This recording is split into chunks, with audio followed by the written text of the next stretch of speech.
Nongeye kubatoza cyane mwese mukurikira Facebook Rwanda TV dutangiye isomo kuya kudoda season 18 episode na 16. Aho turi gukora ikote rya 10 kureba hano. Ikote twatangiye turikata tureteranya neza kanako kandi niyo mpamvu rero ubona hano banze kubereka ryuzuye kubera ko ntago nabahisomo umwenda ngiye gukora utaruzura. Nukuvuga ati ukimara kubona iri kote rimeze gutya menya ngo gufata amashusho byararangiye. Ubu ngubu mba ndimo nsobanura nshyira muri system editinga na uploadinga mbahereza namwe mwiga ariko gufata amashusho byararangiye. Rero ntago nasohora isomo ntarabanza kumara gufata amashusho kubera ko iyi video ryuzuye mba nyikeneye. Niyo banza kuri video kugira ngo uzabone ko ryuzuye. Nukuvuga niyo mpamvu akenshi igihe ukora nk'isomo rigiye bifata agahiga to bigatindamo gake manageje ko mwenda wuzura. Nukuvuga ngo iri kote ryacu ni ringire na reka mbaze mwereke ncamake oyo mushyashya atagira umuntu uzabirambirwa ibintu by'incamake. Nukuvuga ngo ibi ngibi mba mbikoze kubw'umuntu mushyashya ufunguye rino somo bwa mbere kugira ubone model turi kwiga iyo ariyo. Mutankwereka umwenda wacu uruzuye wawubonye n'uyu na ba bantu bashakira ibibazo aho bitari ubusanga bahita bavuga ati ko ntabonye ryuzuye buriya si ibibazo irade couple yayihengitse reba ari yifashe ibere neza nta kibazo ngo bipimo se ibi bintu ubundi yigeze apima dore ngibi twarabikoze rero wowe mushyashya cyangwa se we muntu ubushakiriza mpamvu aho zitari dore byose ngibi ubu nta rwitwazo na ruto ndabizi nyine namwe murabizi nk'abafana banjye ntabwo ibyo bintu byabura ubusanga hari abantu bamwe bashima abandi bakagaya rero hanga maragiye gutegura mu bushobozi bwanjye kandi uramutse unanagaye wenda nkabona ko kuko ukwiye kugaya bitewe n'icyo uvuze nyine ntawe cyubahirije neza nyine ibyo nakoze nibyo nari nshoboye wenda ibyo nabyo bizaza ubutaha cyangwa nzabikosora nimba n'ubushobozi wenda wasanga nta bushobozi bwabyo mfite aka kanya ibyo nshoboye ni ibi ngibi ibintu byo tuzakora byose mwarabibonye wowe ufunguye iri somo bwa mbere dore byose twagiye tubikora ibi ngibi twarabikoze wabibonye ibi by'amadekupe twamaze kubihuza gusa twamaze kubihuza ku gipande cy'imbere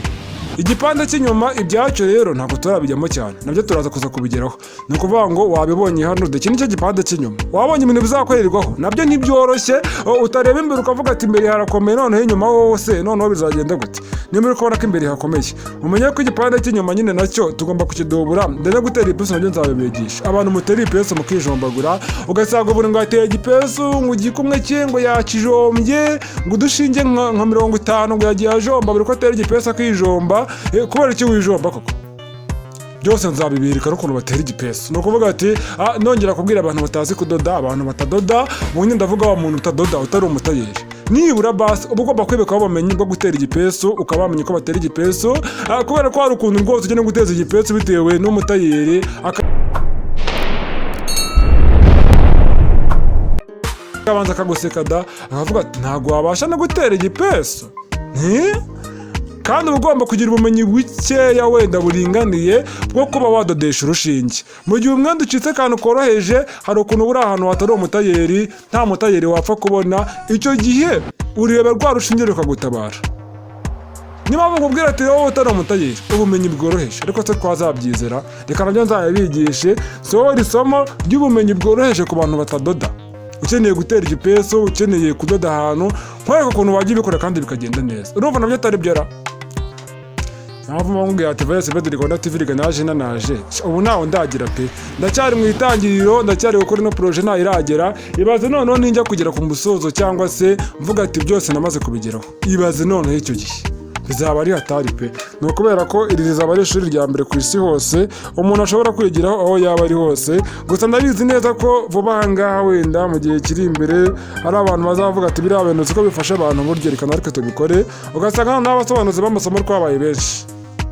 twabaye benshi ugasanga hari abandi bantu benshi babikora nk'uko kwanjye kuko nyine babonye ko abantu babikunda ibyo nabyo biraba ndabizi ariko Rigi cyawe ntawe kijya n'ubundi nimba wenda mfite impano yo kuba twakiga gutya nkasobanura mugakurikirana tukiga nyine nzakomeza mbikora mu buryo bwanjye ndabizi neza ko niyo haza abandi miliyoni n'ubundi niho hahandi nimba mwarakunze uko nigisha n'ubundi muri abanjye mbabyizeye rero ntabwo navuga ati ndikunda nabwo ngo aba baditsimba shaka bafite uburenganzira bwo kubikora nimba bafite impano yabyo kandi mujya mubona ko n'abawenda n'abasobanuza b'amafilimi nabo baba ari benshi kandi bose barakora bose bagatera imbere kandi baba ari benshi kuki sata baroma ugomba kubitekerezaho kuko icyo atari umwe bakaba ari benshi kandi nabo bose bakora bagatera imbere rero ni mpamvu nanjye nta shyari ntaryo ibintu byose bigomba kuzagenda neza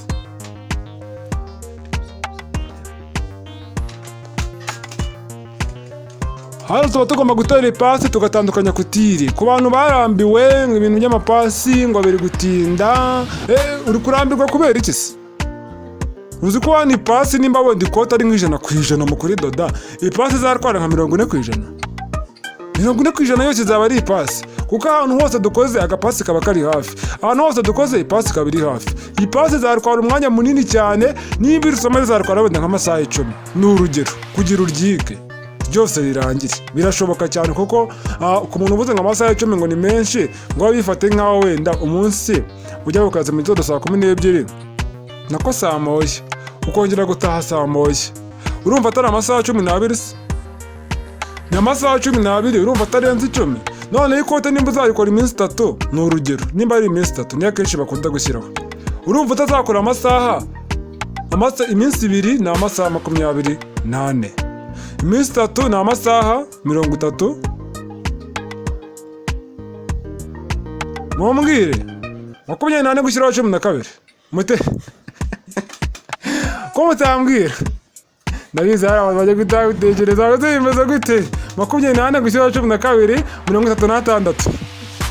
36 ra wihangane angati kigere umuntu uri guseka ibiki. Undi sobanurira abantu, sobanura aho wowe kasobanura ibyo uri kubona. Muraho shishime dada wasoje wese. Andiko mwankumvishe n'uri maransetsa rero kubera ko ndi gusobanura nyine ari ngigiye wenda ndi gusobanura nk'ahantu akaba ari umuntu uraho hafi. Birashoboka cyane umujya mubona n'abantu wenda bakora nk'amafilime kuriya bari abasobanuzi nyine, ariko iyo bari gusobanura nk'ahantu muri sale wenda n'urugero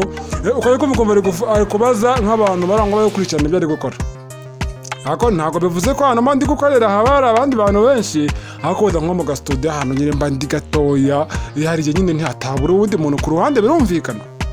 Ariko n'umwana mutoya rero ndi kuvugira ati nateranye imibare numva ibyamucanze.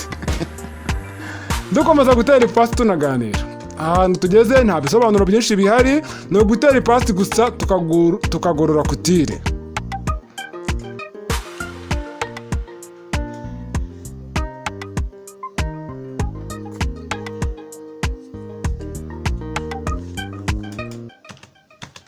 Hano rero ni ugutera ipasi gusa nta bindi birenze, cishaho agapasi ugorora, kandi uba ugomba kwitondera umuriro. Irindi banga hariya kuko ipasi iyo uzize nk'umuriro mwinshi iriya duburire ihita ishya. Duburire buriya ni umwenda wa mbere mubi mu gutera ipasi, kubera ko haruguru uvuga ati ipasi iri nk'umuriro mwinshi ngo ku matise ngo itise ngo ntishya, hariya kuri duburire hahita hashya. Ako kanya ukiyikozaho duburire ihita ishya. Bishatse kuvuga ngo wari ugomba kuringaniza umuriro uringaniye, uzi neza ko umuriro utari bukwike duburire, niko waba bimeze. Rero iyo umaze gutera ipasi nyine uhita ko ufata iyi pande kuriya, none ngiye gufata dufashi twacu. Abafana baje mwarambwiye ngo nudufashi, abandi ngo nudupini, ndi kujya mbabwira ati twa tuntu makwita gute, ntabyo narinze ariko mwarabimbwiye. Nuko bati ngiye kudufata, ngiye ndufatishamo hariya. Nibyo bigiye gukurikira. Rero ipande byacu bibiri ngibi byose birateye bimeze neza. Murabona ko ibintu byose hano biri kugenda neza ku murongo akantu ku kandi. Uba hano tugeze rero ni hahantu ugomba gukurikirana ku buryo nta kintu kimwe kigomba gucika. Ibaze ko noneho ikote ryacu tugomba kuriringaniza ni yindi mibare. Reba twadufashe watubonye kuringaniza ni yindi mibare, gutera ikora ni yindi mibare. Si ibyo gusa,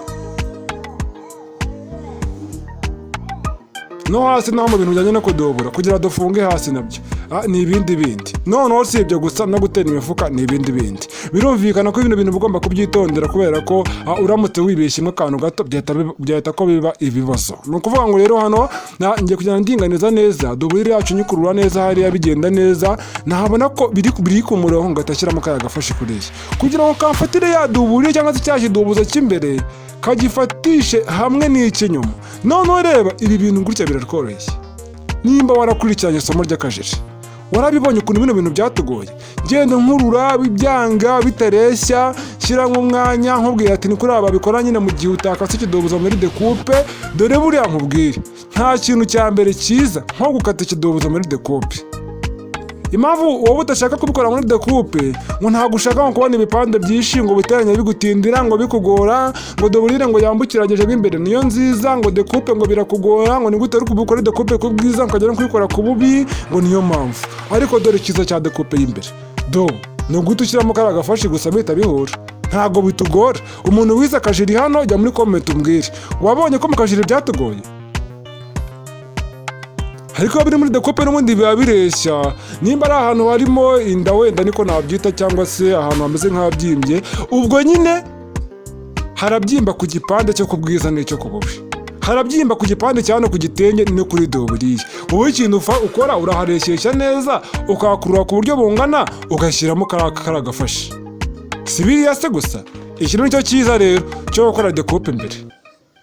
nicyo kintu cya mbere cyiza cyo gukora decoupe mbere icya kabiri cyiza ni uko iyo ukoze decoupe kuri ako mbere mu kajiri ukayikora nabi hari igihe doburire ushobora gusanga yakuye yabaye no ugasanga ntiwabiringanije neza rero nongera kubwira ba bantu bavuze ati ngo buriya wasanga iriya decoupe azi gusa buriya wasanga ibindi atabishoboye gukora decoupe imbere n'inyuma urabona ko byose mba nabipanze reka mba navuze ngo ndahera ku byoroshye ibi nabyo ntabwo byoroshye ibi ngibi ni urundi rwego gukora decoupe ebyiri imbere n'inyuma ku bwiza no ku bubi urumva ko tugiye ku rundi rwego rero nk'uko ubibona njye mpera ku byoroshye tujya no ku bikomeye ntabwo nahera ku bikomeye ngo tujye ku byoroshye reka muri bwa mbere ntangira gukora amasomo nahereye kuri season ya mbere season ya kabiri season ya gatatu ariko nabanjira ibaya rikomeye nyine byarambabaje kuko nibwo bwa mbere ndi gutangira ari amasomo ntabwo nari nzi ngo ndatangira hengarukireshye urabona ko twakoze ikabutura ya kinyeshuri nko kuri season nimba atari ya 8 n'iya 7 hagati aho sinibuka neza ariko ni season ya kuri urumva ko nibura nari gutangira ni ikabutura y'ishuri kuri season ya mbere cyangwa iya kabiri ijipo ya droite ku ya gatatu agakanzu koroheje ku ya kane akareba k'agasempure ku ya gatanu ibintu nk'ibyo gahoro gahoro ariko nkibitangira rwose iyo nakoraga modeli ikomeye nahitaga nikorera video nakora modeli ikomeye nkikorera isomo nuko najyaga mbikora ariko ubu ngubu nyine narakubwiye ati uko ibintu bigenda bimara igihe niko bigenda bihindagurika niko ndahaza nk'ibyiza ibyabafasha amavugurura rero ibyo byose mba naragiye mbona mbere nzajya ngenda mbibona bikemure n'ubu ngubu hari umuntu ushobora kuvuga ati nibiriya ntibiri kugenda neza ngo ubuse koko ngo biriya nabyo bizakemuka humura nuko abantu bari kugaya amashusho nabo iri shusho rimeze neza pe rirabona kandi ishusho natangiranye ntabwo ryari rimeze gutya murabizi ko ryabaga ryijimye ririmo ibintu by'ibiheri ariko ubu ngubu nibura rigerageza kubona noneho n'umuntu ubona iri shusho ritabona uwo nawe ndagira ngo mubwire ngo ningira ubushobozi bwo kuribonesha cyane birenze hano nabyo nzabikora kandi nongere nkubwire ngo gahoro gahoro nirwo rugendo ntabwo ibintu byose nayibonera rimwe ukeneye ko nabyihutisha ushobora kubyumva nawe nyine ya nkunga yo gutera inkunga Valence Media Rwanda TV tukavugurura ibikoresho kugira ngo wenda uvuga ati njyewe mfite ubushobozi reka gutera inkunga hanyuma uvugurura biriya bikoresho njya mbona ishusho ribona cyane birenze kuriya nta kibazo banyarikira kuri yani imbere yaho hasi tubivuganeho gusa nyine ngewe nuko abantu benshi bemera kwihangana bakavuga ati reka dutegereze ariko n'abandi ngewe ndongera gushimira n'abantu hari abantu bajya bandera inkunga bakambwira ngo umva ngo n'inkunga ngo ayo kugushyigikira gusa kuri Valence Media Rwanda TV nta kintu nkubwiye ngo kora mwiki umuntu ko rwose akifata akavuga ati wenda ni urugero reka ntanga wenda urugero rworoheje wenda ugafata nk'ibihumbi nka senkani ni urugero oya niyo wagira ibihumbi 10 cyangwa niyo wagira ibihumbi 100 kavuga ati Valence Media Rwanda TV amakuru yanyu ndabakunda cyane nkunda amasomo yawe aramfasha rwose twatangiranye ntabyo nzi ubu maze kubimenya n'ukuri cyane yayifasha ibintu byinshi nanjye nifuje kugutera inkunga sinkubwiye ati kora muno mwenda cyangwa uyo iyi ni inkunga yo kugushyigikira mu byo ugenda ukora mu kwaguka kwawe rwose dore ka momo dore na kanza kanyenyeri cyangwa dore ka Western Union rwose ubyuke ugenda kureba rwose urumva ukuntu biba bimeze abo ndabashimira cyane rwose sinakirwa kubavuga amazina ariko barahari ni ukuvuga ngo ibi byose biradufasha niba bakubwira ngo ibikorwa nk'ibi ngibi ufite icyo wakora rwose hari ikintu gikomeye cyane ubukoze ibintu byose ni gahoro gahorerega kandi ku muntu uvuga ati ibintu ndashaka kubikora nanjye mpite ngira kuri runo rwego ntabwo nakubwira ngo byahita biguhira sinkubwiye ko bitakunda byakunda ushobora no gusanga ahubwo unanandenze ugeze kure cyane ariko icyo nakubwira cyo ni kimwe iyo ushaka ko ibintu biza nka kimeza atari ibintu by'ibishakano wihuta vuba umunsi umwe ngo nuko ngo ufite amafaranga ngo nimba ngo ari ibishoro ngo urabifite nyine ibyo bintu ni sawa, nabyo birarya pe, nta kibazo, nabyo bigenda neza, ariko ntabwo biba bimeze nk'ibintu nakwita wenda nka kimeza, ibintu byizanye, ibintu wowe ubwawe uhereye nyine uhera ku mizi hahandi hasi akaba ari buhera. Rero hano niho njye nahereye. Murabyibuka 2019 mbwira umuntu wa mbere ati wampaye sapo, nabona iya mbere igiyeho ngashaka iya kabiri, nabona ngize 100 ngashaka 5 ngashaka 200, nabona ngize 1000 nkishima ati ngeze kure. Urumva rero ko ibi bintu byatangiye nabyita kandi ibintu byatangiye gahoro pe, kandi na video za mbere nagiye nkora mwarabibonye. Ujye kureba kuri ino channel yanjye hari ikiganiro nigeze gukora kera YouTube ikinsabye, icyo kiganiro nagikoze ngo ndi kwerekana ngo Made in Rwanda TV, nerekana ibyo nkora, nicaye ahantu nyine turi gufata amashusho, nganira n'umuntu w'umunyamakuru, ariko nawe yari afite ibikoresho byoroheje pe, byoroheje, ariko nyine ntacyo, ibintu byose ni gahoro. Dukora icyo kiganiro kandi bigenda neza rwose, na YouTube iravuga ati ntacyo, ibintu uvuga rwose turabona ko ari nabyo ukora, utagira ngo ibi bintu bikora gutya. Ni ukuvuga ngo uba ugomba nyine kugaragaza koko nimba koko ibyo bintu ukora ari nta bintu nyine ubeshya abantu. Buri YouTube ikintu cya mbere yanga umuntu ujya kubeshya abantu, umuntu ujya gukora ibintu byayo by'abantu bitabafasha, bitabubaka, ibyo bintu irabyanga. Mbega nyine nubwo ari social media kenshi abantu benshi bakunda kujyaho ibintu bigiye bitandukanye, ariko ubundi YouTube ishyigikira ibintu bifasha abantu, ibintu by'impano, gususurutsa abantu, ibintu nk'ibyo. Dukomeza rero nkubwira ati episode ya 17 iraje vuba, nayo utegereze, kandi nkubwira ati umenye neza ko wakoze subscribe. Nimero y'inkunga y'aho ngaho ntabwo ndirwa nyisubiramo, murayizi, urigenda yivuga cyangwa nongera nyivuge nta n'ikibazo. Guteranya 2 iyo ni code yo mu gihugu cyacu, guteranya 2 ngo no guteranya 250. Noneho tukurikizaho 784 amazina ni Valence. Ukeneye ibindi bisobanuro wanyandikiye kuri WhatsApp kuri iyo nimero, ndahari ndagusubiza. Abantu muhita bamamagara ntago bambona, mbe kubwira hakiri kare, ngiye nkoresha WhatsApp gusa kuri iyo nimero, guhamagara ni gashye cyane, hafi ya ntako, kubera ko bamugiye mu gutunganya amasomo, mu gusobanura akazi kaba kambanye kenshi ko bategurira ibyiza mbagezaho umunsi ku wundi. Ni Valence Made in Rwanda TV, ndabakunda, bye bye, reka tuzabonane muri episode izakurikira iyi ngiyi, kandi ntuzacikwe nayo, coming soon.